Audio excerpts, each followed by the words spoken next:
voilà, les outils H5P pour développer du matériel interactif. Alors, tout d'abord, je vais présenter le service pour lequel je travaille. Ensuite, je vais vous montrer des exemples d'activités H5P. Et puis, je vais vous inviter à créer, ou en tout cas à modifier une activité que je vais vous proposer. Alors, si vous avez des questions-réponses, oui, je peux y répondre à la fin, mais n'hésitez pas à lever la main ou faire un petit signe ou prendre la parole, il n'y a pas de souci. Posez vos questions dans la partie discussion et je regarderai de temps en temps. Alors, pour démarrer, avant de présenter mon service, vous avez tous entendu que j'ai un drôle d'accent et que je viens de Belgique. Et donc, parfois, nous avons aussi un vocabulaire un peu particulier. Et je vais vous demander de soit lever la main, prendre la parole, ou soit noter dans la discussion quels sont les mots dans le texte que vous avez sous les yeux qui sont des belgicismes. Donc, des mots que l'on ne dit qu'en Belgique. Alors, est-ce que vous voulez que je lise ou vous... Ah, cote. Il y a quelqu'un qui me dit cote. Voilà. Est-ce que tout le monde sait ce que c'est qu'un cote? Ah Pas oui. du tout. Alors, si on est belge, il ne faut pas trop bouger. Hein. Pas du tout, c'est parce que c'est qu'un cote. Bon, j'expliquerai après. Alors, après, qui gadailler, oui. Gadailler. Guindailler. Oui, brosser à court, oui, tout à fait. Ah, je dois lire. Alors, l'étudiant belge brosse parfois les coups pour dormir dans son cotte avant d'aller gadailler. Lorsque le belge oublie son parapluie, il drache dehors. Et pour souper, vous pouvez manger une fricadelle, une mitraillette ou un pistolet. Dracher, oui, tout à fait. Dracher. Ça, vous avez la photo ici à droite. Hein. Ça, c'est la drache nationale. Tout à fait. Alors, qu'est-ce que j'ai d'autre? Dormir. Non. Enfin, oui, je veux bien cliquer, mais je pense que ça, tout le monde dort. Je comprends. Oui, d'accord. Oui, si on a vécu dans le nord de la France, on comprend. Alors, une fricadelle, oui, tout à fait. Ça, je n'ai pas. Je n'ai pas mis comme photo. Alors, est-ce qu'il y en a encore ou c'est tout? Qui veut éventuellement intervenir pour me donner un mot qui serait belge? Non, mitraillette. Oui, mitraillette. Une mitraillette, c'est ce que vous avez ici. C'est un pain, c'est très diététique. Hein. C'est Ah un pain ouais? avec des frites et de la mayonnaise. Pas, ou de la sauce andalouse aussi. Ça, c'est très belge aussi. Une fricadelle. Pistolet, oui, c'est un petit pain, pistolet. Ah ouais? Très bien. C'est très violent, hein, mitraillette, pistolet, donc c'est un petit pas, oui. C'est un sandwich éventuellement poutine. Bien, on va vérifier si d'autres propositions. Non, on va vérifier. Donc, je vais cliquer ici pour vérifier. Et donc, vous voyez, c'est déjà une activité H5P. C'est une sélection de mots. Et donc, on peut sélectionner chaque mot et vous voyez, donc il y en a qui sont bons ou pas. Alors, un code, c'est une chambre d'étudiants. Et gadailler, c'est faire la fête. Boire beaucoup, faire la fête, chanter, danser, chanter surtout des chansons paillardes. Donc voilà, déjà une. Alors, il en manquait un, mais voilà, en France, apparemment, je pense qu'au Québec aussi, on soupe, mais les Français, eux, ne soupent pas. Donc, nous soupons, donc c'est considéré aussi comme un belgicisme chez nous. Donc, voilà pour le mot qui manquait. Donc, voilà une première activité H5P. Maintenant qu'on s'est mis bien, ah oui, je pense qu'au Québec, vous soupez aussi, oui, mais les Français ne soupent pas, non. Ah. Oui, c'est ça. Donc, nos voisins français peuvent confirmer qu'ils ne soupent pas. Mais en Belgique, souper, ça veut-tu dire autre chose? Non, souper, c'est le repas du soir. Okay, oui, c'est le repas du soir. Okay. Bon, maintenant que nous avons brisé un petit peu la glace et que vous savez parler un petit peu plus belge, je vais vous présenter mon service. Donc, je travaille pour le Centre de ressources pédagogiques au sein du Service général du numérique éducatif de l'Administration générale de l'enseignement de la Fédération Wallonie-Bruxelles. Donc, tout ça en Belgique. Et donc, en résumé, je travaille pour le ministère de l'Éducation pour la partie francophone du pays. Nous avons un petit pays assez compliqué avec plusieurs réseaux d'enseignement et nous travaillons en interréseau. Donc, nous travaillons avec tous les réseaux d'enseignement de la partie francophone. Et nous sommes une équipe de 20. Vous avez déjà quelques personnes que vous reconnaîtrez sans doute quelques-uns dans la salle. nous sommes des conseillers technopédagogiques. Nous avons aussi un informaticien, préparateur, vidéaste, graphiste, secrétaire, etc. Alors, vous pouvez éventuellement, nous avons un site vitrine, donc je vais vous mettre là, si j'arrive à récupérer mon adresse, où est-il? Là derrière.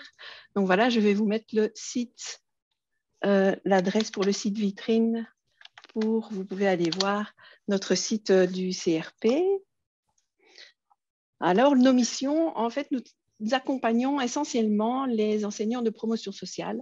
La promotion sociale en Belgique, c'est une éducation pour les adultes qui se fait la journée ou le soir et dans laquelle donc, les gens peuvent avoir des promotions sociales, donc acquérir des diplômes ou des compétences supplémentaires.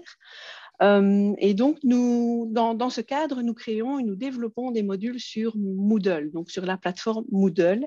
Et c'est dans ce cadre que je vais vous parler donc nos plateformes. Voilà des exemples ici de modules. Je vais peut-être parler aussi ça un petit peu. Donc, nos plateformes Moodle, nous en avons 2 à disposition des enseignants. Donc, les enseignants peuvent, sur demande, venir avec leur classe, travailler dans nos modules qui sont prêts à l'utilisation. Et nous avons, comme la promotion sociale, il y a énormément de sujets différents. On peut avoir des sujets de photos, garnissage, coiffure, soins du corps. Qu'est-ce qu'on a eu aussi et des choses plus traditionnelles, oui, par exemple, langue des signes, mais voilà, évidemment, pour la Belgique, français, langue étrangère, et nous avons aussi des matières vraiment plus traditionnelles, maths, français, économie, etc. Donc, vous pouvez aller visiter le site vitrine, vous verrez nos têtes. Nous avons aussi, proposons aussi des outils technopédagogiques avec des tests et des avis sur tout cela. Donc, c'est dans le cadre de nos modules que l'on crée sur Moodle qu'on a découvert il y a, je pense, 3-4 ans, on a réfléchi avec mes collègues, mais je pense que c'est 4 ans, les outils H5P. Donc, c'est une banque d'outils. Il y a plus de 40 outils que l'on peut utiliser. Alors, on n'utilise pas tout parce qu'on privilégie quand même les questions et les outils natifs de Moodle, mais il y en a quand même certains que nous aimons beaucoup, comme par exemple la vidéo interactive, ça je vous montrerai un exemple tout à l'heure, la présentation de cours, vous en voyez une ici là pour l'instant, ça c'est, vous êtes dans une présentation H5P, et donc vous voyez, je peux passer d'une page à l'autre sans problème, on peut insérer des images, des liens. Hein. Vous voyez ici, si je clique ici, je pars vers le site H5P. Je cliquerai après. On peut aussi, vous avez vu, mettre des activités, une sélection de mots, par exemple, que nous avons déjà vu. Donc, c'est vraiment des outils très intéressants. Alors, ce qu'on aime bien aussi, c'est trouver des zones sur une image. Et les outils sont assez visuels, donc ça change un petit peu de l'austérité de Moodle. Alors ça, ce sont ces 3 activités outils ici H5P.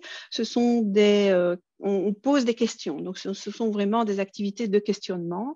Et d'un autre côté, vous avez aussi des questions qui sont plus pour la synthèse et la révision.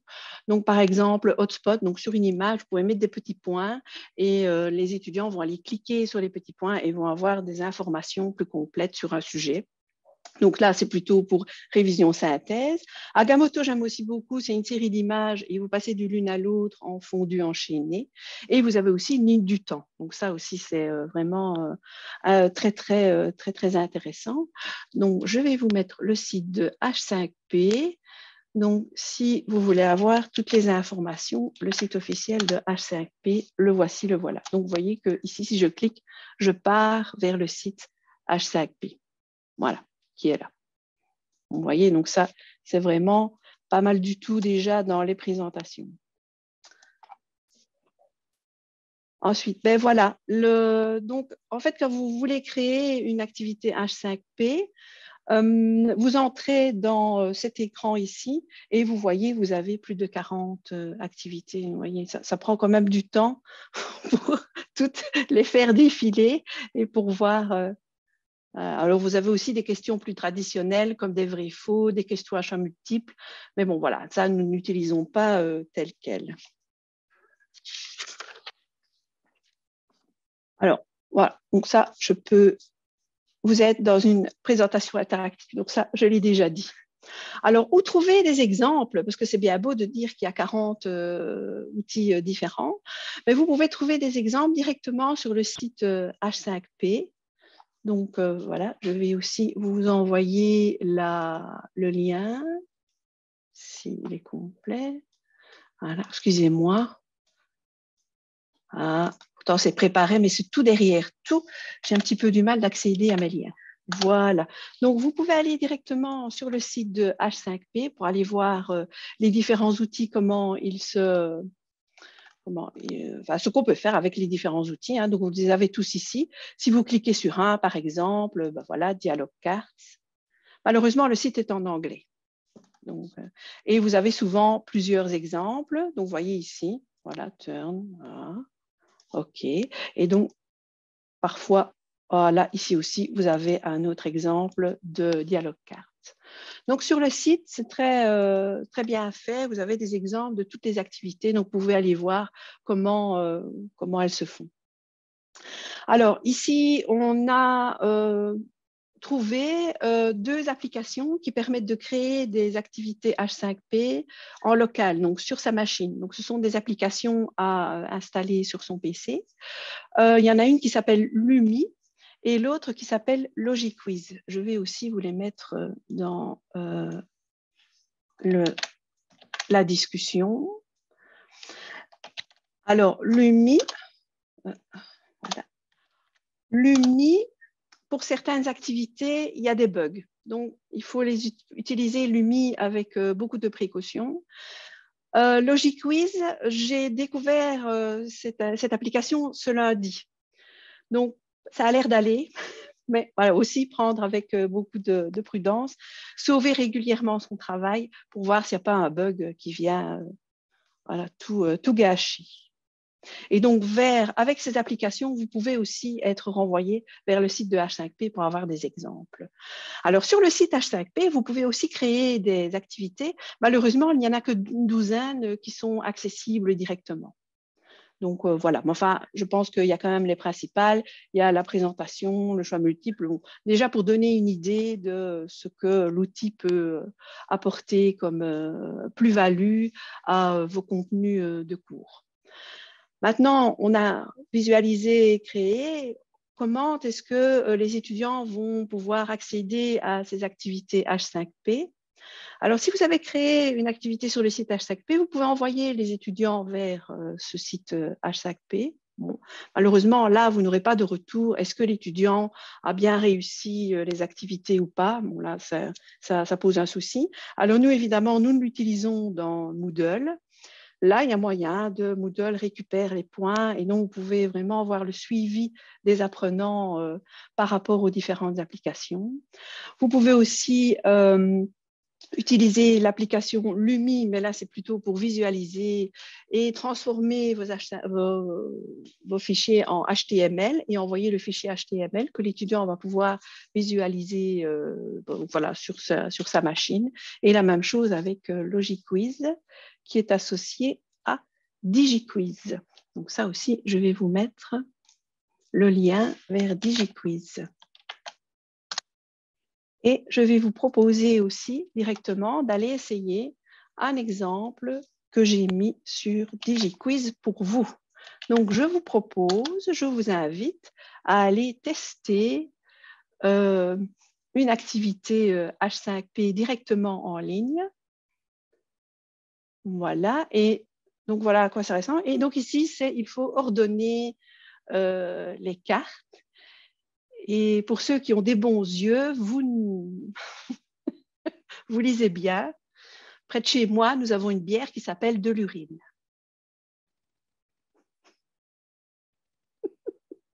Qui est très bonne d'ailleurs. Donc voilà, est-ce que quelqu'un éventuellement mon collègue est très content, c'est juste à côté de chez lui. Est-ce que quelqu'un éventuellement voudrait partager son écran, enfin si c'est possible, on a demandé à l'animateur, à l'animatrice, pardon, si une autre personne peut partager son écran pour voir si elle peut faire l'activité. C'est possible? Je pense qu'il va falloir que je la mette comme co-animatrice. Est-ce que quelqu'un veut bien, se dit-vous, est-ce qu'il y a un volontaire? Il suffit que chacun partage l'écran. C'est dans les possibilités, mais vous devez l'accepter en tant qu'animatrice principale. Ou je le fais? Ou alors vous me dites comment je dois ordonner les cartes, je veux bien le faire. Oui, si ça pose un souci, c'est pas grave. J'ai mis l'option plusieurs participants peuvent partager l'écran, mais je vous avoue que je suis pas une habituée de Zoom. C'est ça. Alors, est-ce que quelqu'un veut bien faire l'activité? Est-ce que quelqu'un est sur l'activité et veut bien partager son écran pour la faire? Non?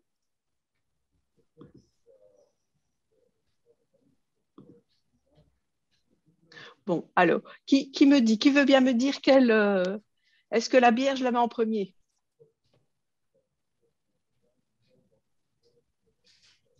On laisse la bière en premier. Allez, on laisse la bière en premier. Parfait. Après? On dit au revoir en dernier. On dit au revoir en dernier. Hop, voilà. Donc, vous voyez, je clique, je tiens, je le mets en dernier. Parfait. Après? Et c'est dans l'ordre. On va avoir tout bon comme ça. Ah ouais, comme ça va être bon. Donc, voilà. Alors, j'espère que vous allez entendre. Devrait-on toujours être souriant? Vous Je vous entendez? propose de répondre soit A pour oui, B pour non, ou C, je ne sais pas, ou pour les deux. Oui, on entend. Voilà. Donc, vous voyez ici, on a une image, un texte. Quand vous cliquez sur le texte, voilà, il y a une petite fenêtre qui apparaît avec tout ce qu'on a écrit dessus. Et vous pouvez aussi associer une bande son à chaque étiquette. Donc, voilà, formidable, nous avons tout bon. Très bien. Je reprends dans ma présentation interactive.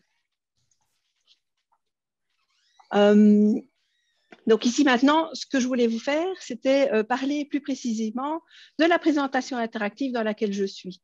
C'est vraiment un outil très, très intéressant parce qu'on peut faire vraiment plein de choses. Hein.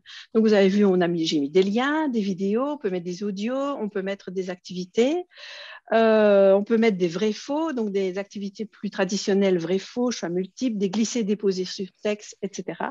Et alors, ce qui est très intéressant, c'est que je peux ajouter je vais pas cliquer, une vidéo interactive directement dans ma présentation interactive. Et donc, je vais vous la faire tourner. Donc, voilà. Donc, ça, c'est... nous avons un vidéaste et donc, c'est une vidéo qui a été tournée dans nos locaux, devant un écran vert. Et je vous présente Alain qui travaille avec nous. Ah, oui, en effet, on n'entend rien. Vous entendez quelque chose? Non, puis l'écran Non. gèle. Non. Ah, pourtant, tout à l'heure, vous aviez entendu. Le son a l'air mis, oui. Bon, ben, je ne sais pas. J'entends rien. Non, on n'entend rien. C'est bizarre. Hein? Bon. Ah, bon. La vidéo s'arrête. Je pense qu'on va me poser une question. Bon, je clique. Que nous a expliqué Alain? Ah. Qu'est-ce que je réponds? Un, deux ou trois? Aucune idée, on n'a rien compris.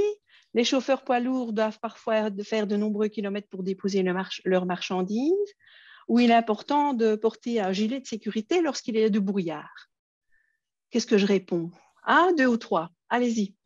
Notez dans la discussion. On n'en a aucune idée ou des deux autres? Ah, le A, le 1, 3, 2, 1, 1, A. Bon, apparemment, c'est quand même le 1 qui gagne. Allez, on va noter qu'on n'a pas d'idée. Ben oui, c'est normal en fait qu'il n'y ait pas de son. C'est une vidéo que j'ai mise sans son. Donc ça, je peux vous le dire maintenant. Mais voilà, c'était pour de l'utilité de mettre des sous-titres dans les vidéos que je voulais faire cette vidéo interactive. Donc oui, ben voilà, sans le son, on n'entend pas bien. Ça, c'est certain. On ne comprend pas. Alors, est-ce qu'on voit des sous-titres? Moi, je les vois, vous aussi? Très bien, vrai. Alors, vous voyez aussi qu'à chaque fois, j'ai posé une question. j'ai noté des rétroactions. Donc, on a un petit commentaire après avec chaque réponse. Donc, ça, c'est intéressant. La vidéo s'arrête, une question est posée. Je vais continuer. Et donc, là, ici, ben, vous voyez, je vais avoir les sous-titres de Alain qui travaille, qui va expliquer aux futurs routiers que leur métier est très diversifié et qu'ils vont aller plutôt vers la France puisque nous sommes pas loin de là.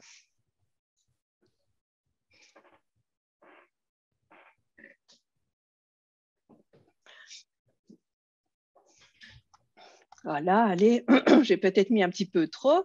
Alors, vous voyez qu'à chaque fois qu'il y a une petite boule ici sur la ligne, c'est que j'ai ajouté une activité. Donc ici, vous voyez, ce sont des textes, les petites. Et ici, c'est des questions. Voilà, ici. Alors, normalement, si on a bien écouté, on devrait savoir ce qu'Alain a raconté. Est-ce qu'il dit qu'il est bien habillé? Ça, c'est 1. Est-ce qu'il nous explique l'importance de porter son gilet jaune? 2. Ou est-ce qu'il explique l'importance et la diversité du métier de chauffeur routier? Alors, 1, 2 ou 3? 3. 1, 1, 1. Oh, mais non, Benoît. 3, oui. Je pense que plutôt 3 va gagner. Donc voilà, vous voyez ici, c'est un texte à glisser-déposer. Je vais aller le mettre. Je vais vérifier. Et vous avez à chaque fois, vous voyez, j'ai une rétroaction qui apparaît. Et donc, oui, c'était bien ça que Alain voulait nous expliquer. Ensuite, alors, ce qui est peut-être intéressant, c'est que vous pouvez aussi mettre plusieurs sous-titres. Hein, donc ça, j'ai pas dit. Et à la fin de ces activités, ben, vous avez la synthèse des questions qui ont été répondues et l'étudiant peut cliquer pour renvoyer ces questions. Enfin, ces notes. Voilà, présentation interactive. Vous voyez, on peut ajouter tout ça. Donc, il y a vraiment plein de choses. Je n'ai pas tout essayé. Alors, nous ne sommes pas très tweets, enfin, en tout cas, moins qu'au Canada pour l'utilisation des tweets, mais apparemment, on peut ajouter les tweets d'un utilisateur. Donc, ça peut-être à tester pour vous. Mais donc voilà, j'ai ajouté une vidéo interactive, j'ai ajouté une sélection de mots, j'aurais pu ajouter un texte glissé-déposé, un vrai-faux, etc. Donc vous voyez, c'est vraiment très très complet déjà comme activité toute seule, une présentation interactive. Alors maintenant, je vais vous proposer de vraiment rentrer dans le vif du sujet pour cet atelier. Je vais vous faire travailler. Et je vais vous demander, enfin si vous voulez bien, hein, c'est pas obligatoire, hein, mais l'idée c'était que vous fassiez aussi, que vous voyez comment c'est facile de modifier et de faire une activité H5P. Donc je vous propose d'aller sur... Oh non, excusez-moi, c'est pas la bonne... ça c'est pour tout à l'heure. Voilà, c'est plutôt celle-ci. Voilà, c'est la dernière ici. Donc, cliquez sur le lien qui commence par H5P. Vous allez accéder, ou si vous voulez, vous pouvez scanner le QR code. Vous allez accéder vers une vidéo interactive et je vous propose de la télécharger sur votre ordinateur. Et ensuite, si vous n'avez pas encore de compte sur H5P, d'en créer un. Et comme ça, vous pourrez téléverser la vidéo interactive et aller la modifier enfin, voilà, pour voir comment c'est à l'intérieur et comment c'est facile d'aller modifier et créer une activité. Donc voilà, je vous propose d'aller chercher cette vidéo interactive. Est-ce que tout le monde y est? Quelqu'un a besoin d'aide? Bon, ça va? Pas de questions dans le chat? Bon, je vais y aller aussi alors. Et moi, j'en aurais 2 pour vous, Anne. Oui, oui. Ben, d'abord, je vois votre présentation interactive, mais vous nous dites de la télécharger. Puis je me demande Voilà, attends, je vais montrer. Voilà, donc normalement, vous êtes arrivé sur cet écran. Oui? Donc, vous avez une vidéo interactive. Alors, pour la télécharger, vous voyez ici, vous avez Reuse, juste en dessous à gauche. Donc, vous cliquez dessus et vous cliquez sur Download. Voilà, et il va vous télécharger, voilà, enregistrer. Enfin, voilà, moi je travaille avec Firefox, donc j'imagine que si vous avez un autre navigateur, ça se télécharge différemment. Mais donc, si vous avez une activité et qu'en dessous, une activité H5P et qu'en dessous, vous voyez ce reuse ou réutiliser, vous cliquez dessus et vous pouvez vraiment avoir le fichier H5P. Ma deuxième question est un petit peu plus Oui. générale. Oui.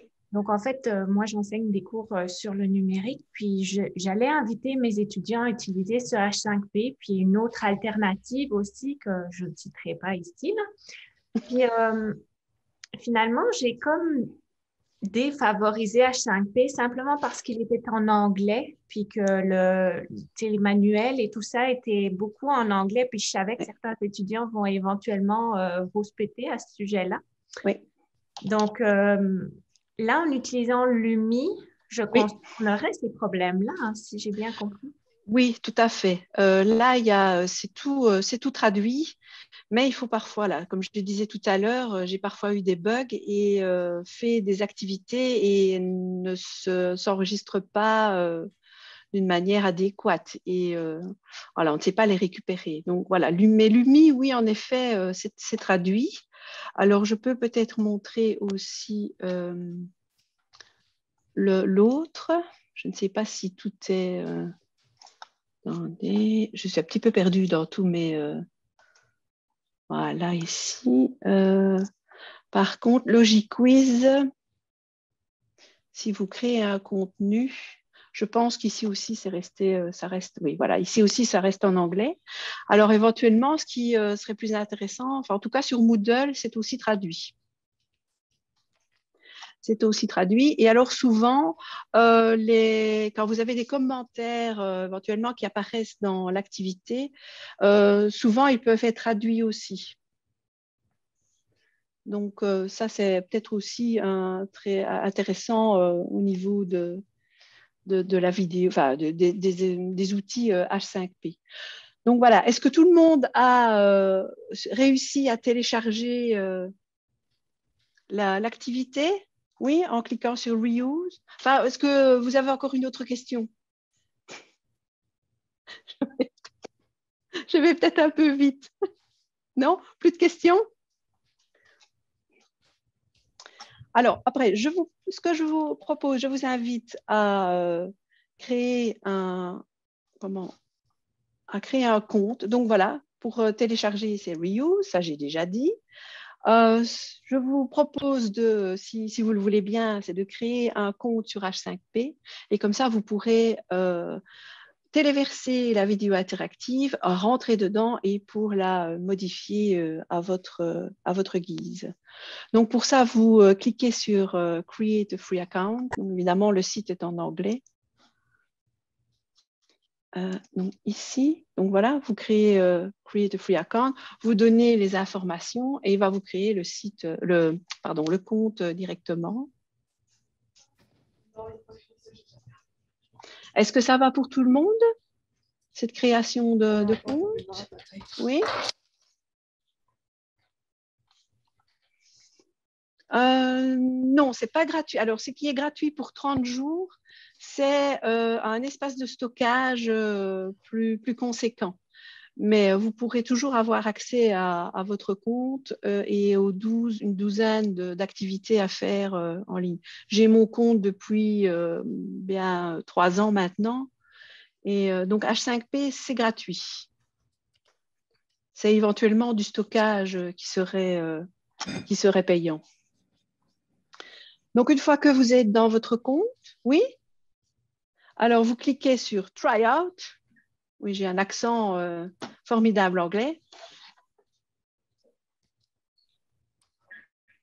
Vous allez arriver, voilà ici, vous arrivez dans l'espace de création de vos outils H5P et plutôt que de créer un contenu, vous cliquez sur Upload donc, pour téléverser votre activité. Et là, vous allez chercher le fichier que vous venez de télécharger. Donc, dans les téléchargements, Voilà, avant la présentation. Donc, ma vidéo interactive s'appelle « Avant la présentation, testez votre matériel ». Et vous cliquez sur « Use ». Ça va pour tout le monde? Oui? Bon, évidemment, moi, c'est un petit peu lent. Ah, voilà, parfait. Donc, voilà l'intérieur d'une vidéo interactive. Donc, vous voyez ici, il y a 3 onglets. Dans le premier, c'est la vidéo. Nous travaillons en général avec des vidéos maison, donc on les charge directement. Mais vous pouvez aussi mettre une adresse d'une vidéo sur YouTube. Alors attention, une vidéo sur YouTube, s'il y a des publicités dans votre vidéo, elles vont apparaître aussi dans votre vidéo interactive. Donc voilà, ça c'est peut-être embêtant. Vous pouvez ajouter des sous-titres aussi, c'est aussi dans cette partie. Alors, ce qui est beaucoup plus intéressant, donc ici, si vous voulez changer de vidéo, il n'y a pas de souci. Hein.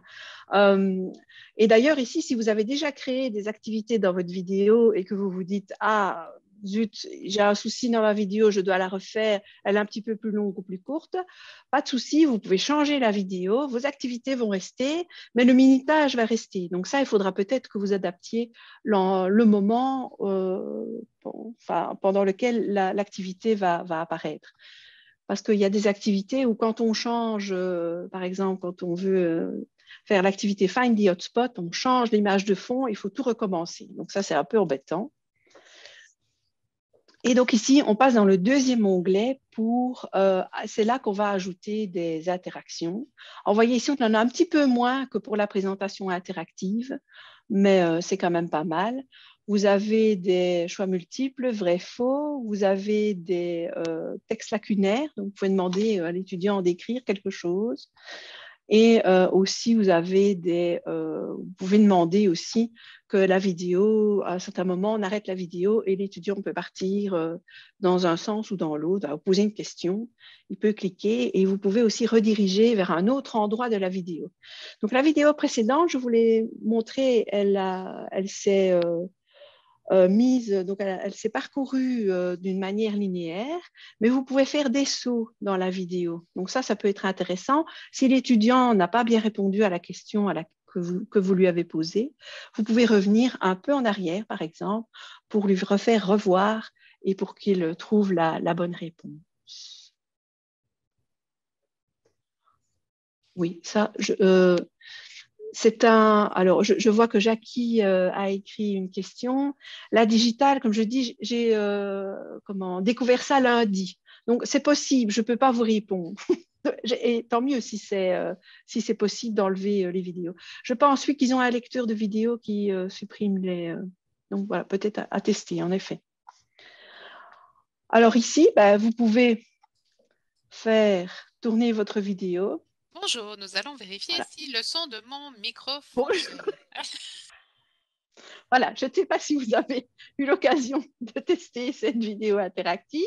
Tout ça, je vous laisserai découvrir les différentes questions. Et donc, voilà, vous voyez ici, donc vous pouvez, j'ai demandé à la vidéo de s'arrêter.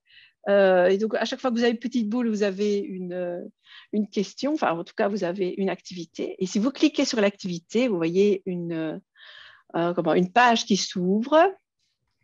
Et tout en haut, vous avez le temps d'apparition de l'activité. Et ici, vous pouvez demander que la vidéo se mette en pause ou pas. Donc, il suffit de cliquer ou décliquer.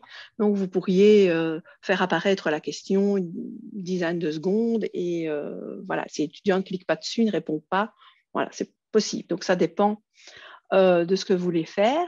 Vous pouvez l'afficher sous forme de bouton ou de poster. Moi, j'ai laissé un poster pour que la question s'affiche en grand. Et voilà, ici, vous pouvez changer les questions comme vous le désirez. Donc ça, c'est une question à choix multiples. J'aime beaucoup les questions à choix multiples ici parce que vous pouvez avoir plusieurs réponses correctes. Et à chaque réponse, vous pouvez écrire une rétroaction si la réponse est correcte. Ben voilà, si si la réponse a été cochée ou si la réponse n'a pas été cochée. Donc ça, c'est vraiment très, très intéressant au niveau de la rétroaction ou différentes réponses de l'étudiant. Donc, je vous invite à aller modifier ces questions, ajouter une possibilité, par exemple. Et aussi, éventuellement, vous pouvez changer en fonction du score, de la note de l'étudiant. Vous pouvez ajouter ici, voilà, si l'étudiant n'a pas bien répondu, vous pouvez dire revois ta matière ou donner une petite indication pour remettre l'étudiant vers la bonne réponse et le féliciter s'il a plus que 50%. Alors, attention, il n'y a que 2 boutons ici, c'est valider ou supprimer. Il n'y a pas de bouton annuler. Donc, ça m'est déjà arrivé malheureusement, par inadvertance, de vouloir annuler et de cliquer sur supprimer. Et donc là, vous supprimez votre activité, ce qui est un peu embêtant. Donc voilà, faire attention à ces 2 boutons. Donc ça, c'est un peu embêtant. Donc vous pouvez parcourir la vidéo.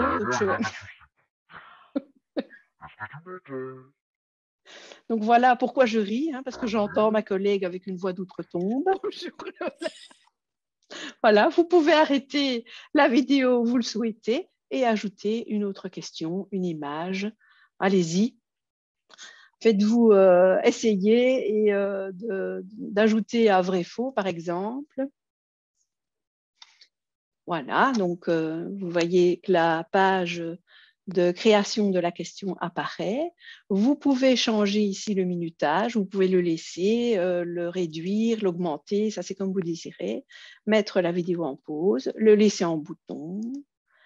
Alors, vrai, faux, je ne sais pas. Anne entend une voix très grave.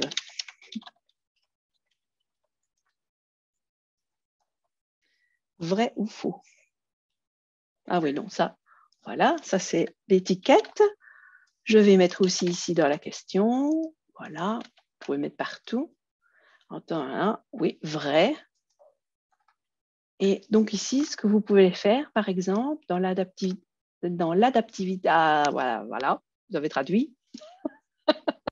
Si ce n'est pas bon, vous pouvez retourner un peu en arrière. Vous pouvez demander à la vidéo de retourner un peu en arrière. Donc, j'étais à 19 secondes. Je vais retourner, par exemple, à 17. Donc, je vais mettre 0, 2.17. Pour sauver mon travail, je sauve ici en dessous. Et puis, je vais aller tester. Alors, ce que vous pouvez faire aussi, c'est empêcher l'étudiant d'avancer tout seul dans la vidéo. Donc, par exemple, ici, ce que je peux faire, c'est aller directement me placer avant la question. Voilà, ça, c'est quelque chose qu'on peut empêcher. Bonjour. Voilà, j'entends une voix très grave. Faux. Je continue. Et donc, vous voyez, hop, voilà, la vidéo est revenue un peu en arrière et la question est reposée.